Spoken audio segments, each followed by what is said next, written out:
Paz, Senhor Jesus, irmãos, tudo bom? Estou fazendo esse vídeo para relatar o que significa a realidade espiritual. Eu já andei muito tempo na minha vida fazendo um esforço de alma terrível. Eu acho que são poucas as pessoas que fizeram o esforço de alma que eu já fiz. Eu não quero me vangloriar com isso, mas eu quero dizer que se dependesse do meu esforço, eu já teria conseguido muito mais do que às vezes a gente alcança. E o que a gente alcança e tem que alcançar é por graça. Não é por esforço de alma, porque o esforço de alma ele fadiga você, ele cansa você. Você vive de muitas perguntas, muitos anseios, muitos desejos. Você quer que Deus se conforme à sua vontade e não você à vontade dele. O ego sobrevive, a carne sobrevive. Os demônios se alimentam disso e começam a manipular a sua vida por causa disso. Isso não é bom, porque o Senhor quer uma vida nova com Ele. O esforço de alma remete ao Éden, aquela árvore do bem e do mal que criou essa Matrix toda aqui, que a gente usa essas figuras. Eu não sei se você já assistiu o filme Matrix, mas nós estamos dentro de um holograma, de uma simulação. Nem tudo aqui é o que parece. Eu vou começar a explicar como um desejo de tentar exaurir esse sentimento, esse pensamento para vocês sobre o que é o coração. Eu já tentei várias definições para explicar o coração. Uma coisa eu sei, que o coração é o centro do nosso ser. Isso dá para saber. E a partir do centro do nosso ser, nós colocamos para fora o que nós somos. Porém, houve uma contaminação do pecado, e sentimentos e pensamentos são coisas que habitam o coração, impregnam nas paredes como uma casa com sujeira.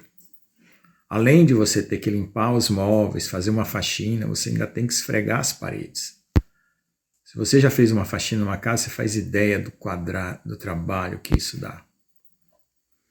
Então essa reforma espiritual, ela não pode ser feita pela gente. A gente não tem as vassouras, os rodos, as lixas, os bombrios, as buchas, palha de aço para entrar dentro do nosso coração e fazer esse trabalho. É horrível. Você vai levar a vida inteira, como eu já levei muito tempo.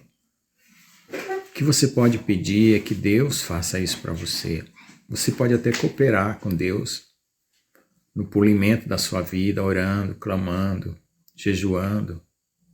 Mas tudo é Ele que vai fazer, porque não tem como. Então veja só, nós cristãos, por causa da influência hinduísta, da influência espiritualista, gnosticista, que acha que o conhecimento é que salva, aqueles que estão na igreja e que simplesmente cumprem o seu rito semanal e voltam para casa como se aquilo lá fosse suficiente, é um tipo de pessoa. Mas tem aquele mais apropriado, mais espiritualizado, que faz meditações, que vai à busca de Deus, que ora, que clama, mas ele ainda faz um esforço de si mesmo. Eu não estou dizendo que é errado você jejuar, orar, não é isso. Você tem que continuar jejuando, orando, mas às vezes o esforço é uma autoelevação e não é o que Deus quer.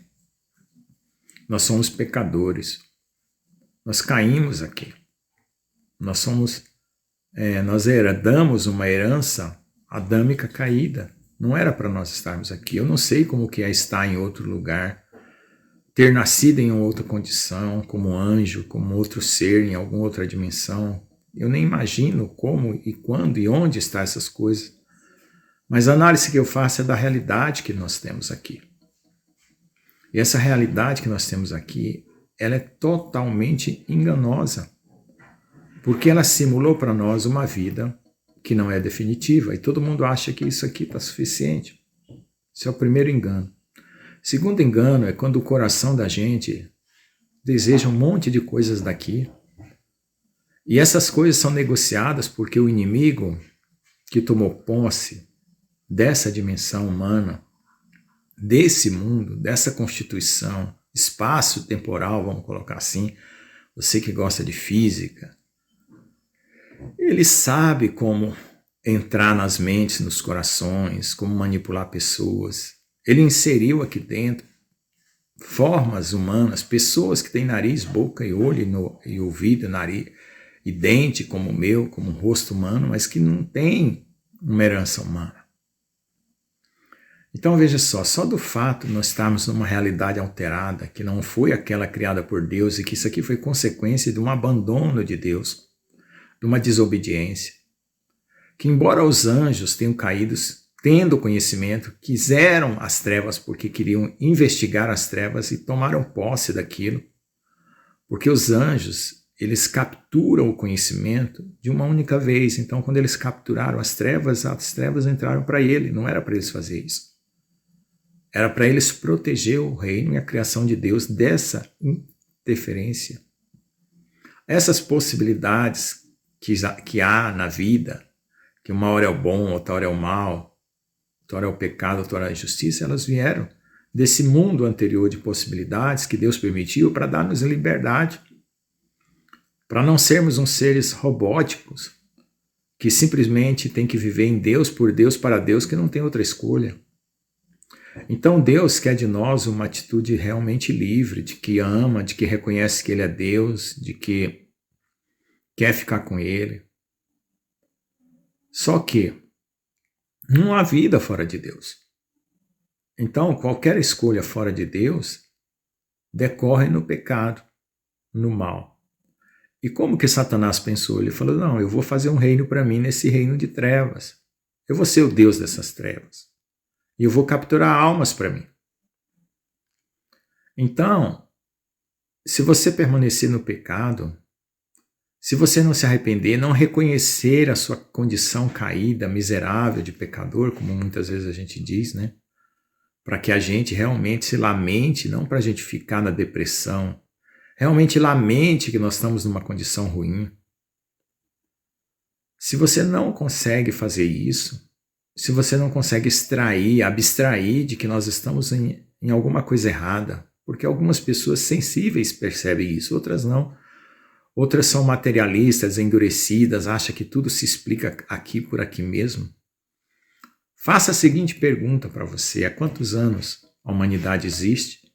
E há quantos anos se fala de paz? Há quantos anos se fala de uma sociedade melhor e nunca se chegou a isso? Então, se essa realidade se autoexplicasse, se o homem se autoevoluísse, pelo tempo que estamos aqui já teria acontecido.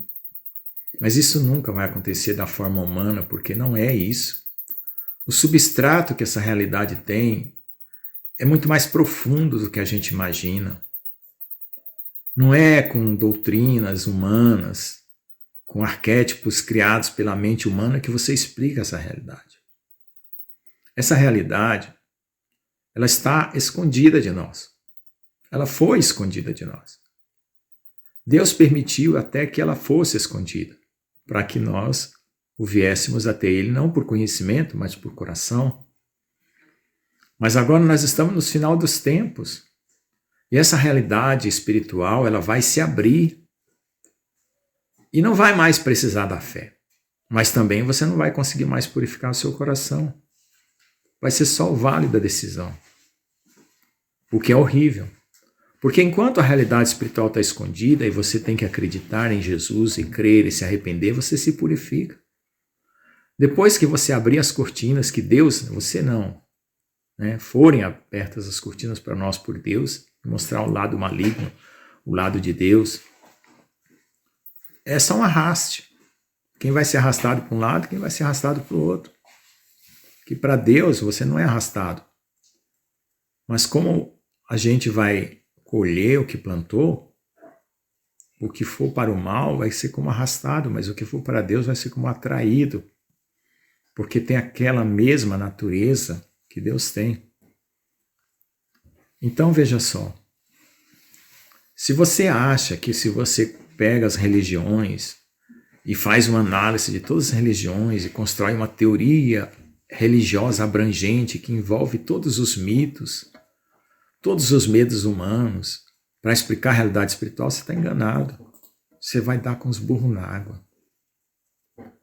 você vai chegar em mais uma interpretação de uma falsa matrix que anula a realidade para que você aceite o que a sua mente quer. A sua mente já está decaída. Seu coração está decaído, então o que a gente precisa? Num estado de fundo do poço, o que resta é olhar para cima e clamar a Deus. Você não tem alternativa. Você não tem maneiras, módulos, ferramentas para alterar a sua própria condição, a sua própria realidade. Você só tem que clamar e chorar. É isso que Deus quer. Um arrependimento é isso. Arrependimento é morrer para essa condição, para poder viver para Deus. Mas ao mesmo tempo que você chegar nessa condição de se derramar, você vai receber o amor de Deus para te tirar desse poço e te colocar no alto monte. Só que se você começa a acreditar que existe isso, que existe aquilo, e que porque você acredita nisso, isso deve existir, e os outros não acreditam, não deve existir, então você está tecendo uma ideia da realidade como se você tivesse a régua absoluta de medir o que existe e o que não existe. E a sua régua não é absoluta.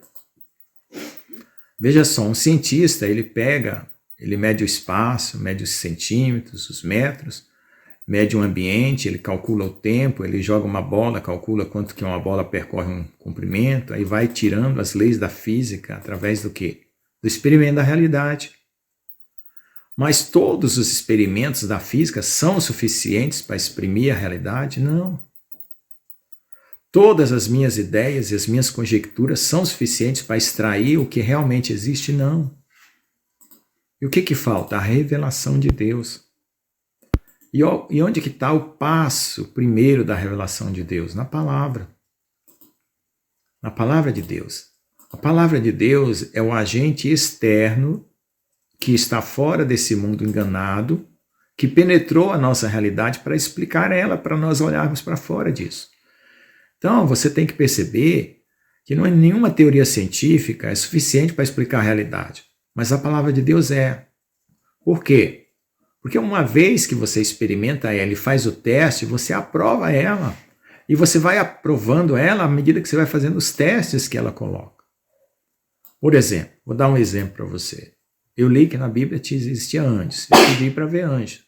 Na minha simples pureza humana, de um garoto de 20 e poucos anos, que não tinha tanta maldade ainda, né? Ainda não tinha vivido meus 60 anos, eu vi anjos. Então eu aceitei que a Bíblia estava descrevendo o que realmente existia. Eu pedi para Jesus provar que ele tinha sido ressuscitado. Ele apareceu para mim. Eu senti a presença dele. Não abriu a minha visão. Eu fiquei até com medo de eu abrir e ver ele. Sei lá, não sei qual seria a minha reação. Eu era muito imaturo. Mas eu acreditei que Jesus tinha ressuscitado. Então eu fiz testes. E eu até cheguei a falar que se a Bíblia não fosse o manual do fabricante, o manual deste mundo, o manual que ensina que é a realidade espiritual, joga fora ela como qualquer outro livro religioso. Então veja só, você precisa olhar a palavra de Deus como esse manual da realidade.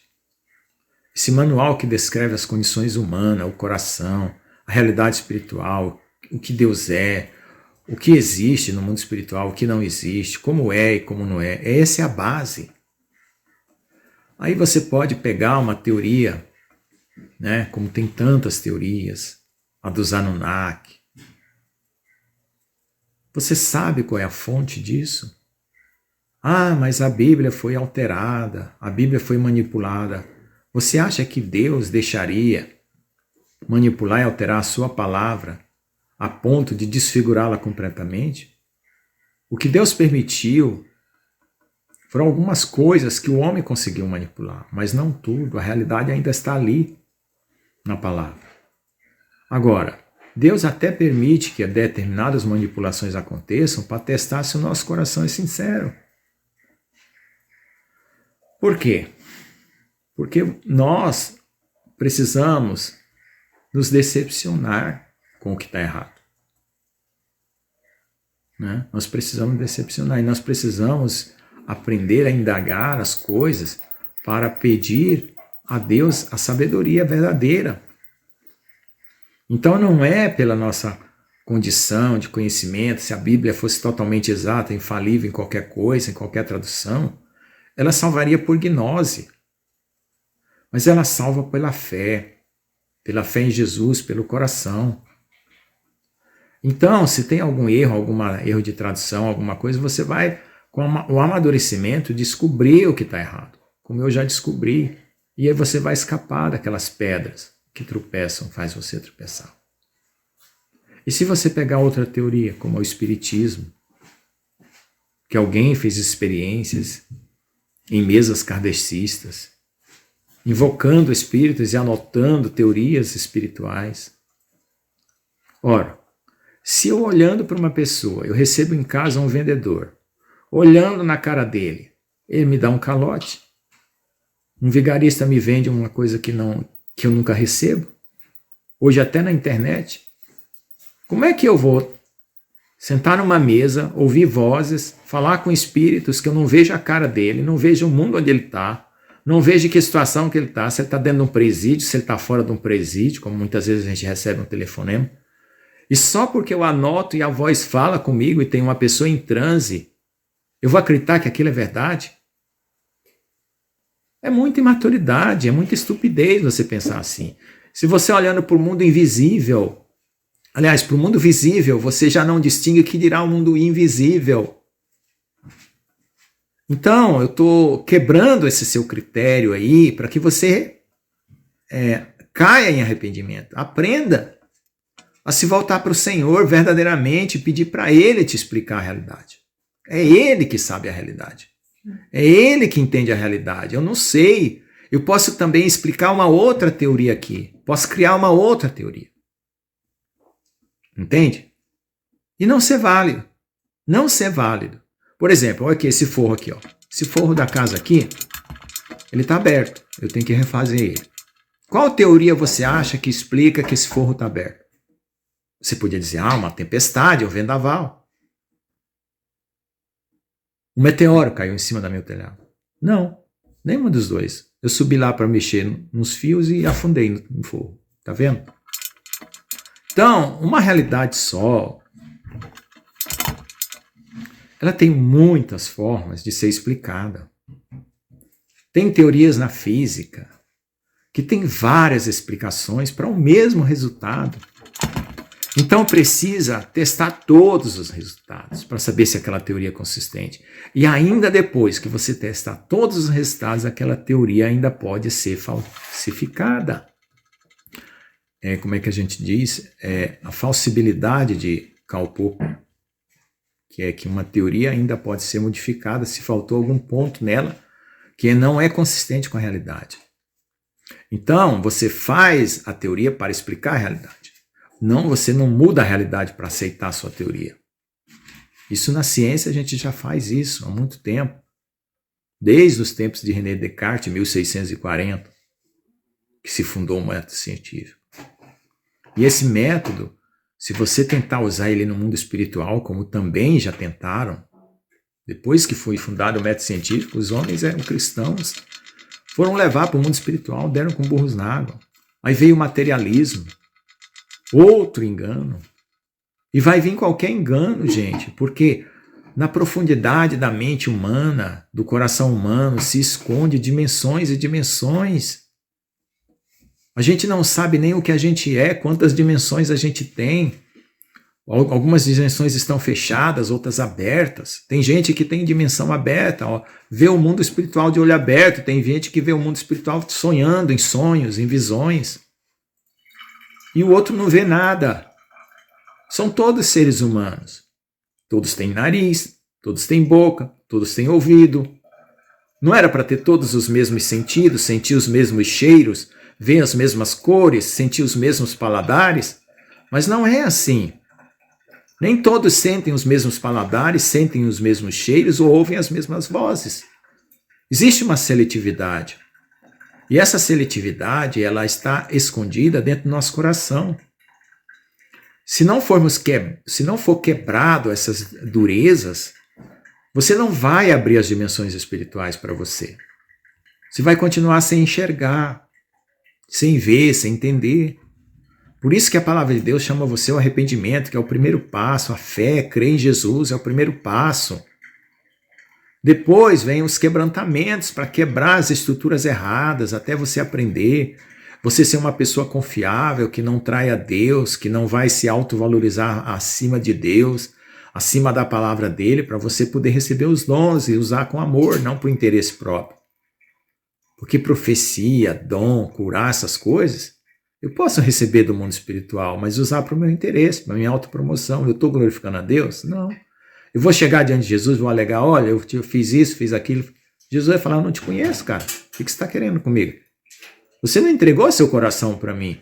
Eu não entrei dentro da tua realidade espiritual. Eu nunca te vi. Você se meteu aí a bonitão de fazer bondades, bondadismos humanos. Mas no fundo, você queria o quê? Glória. Você queria ser Deus. Você não me queria. Você não queria me adorar e me servir. Você não queria me reconhecer eu como Deus, Senhor, Criador, o Pai, Criador de todas as coisas, e Jesus Cristo que enviaste. Você queria se autopromover nessa matrix, nesse mundo. Você viu que tinha um jogo para jogar e você começou a jogar. É isso que foi a tua motivação. Não foi a fé.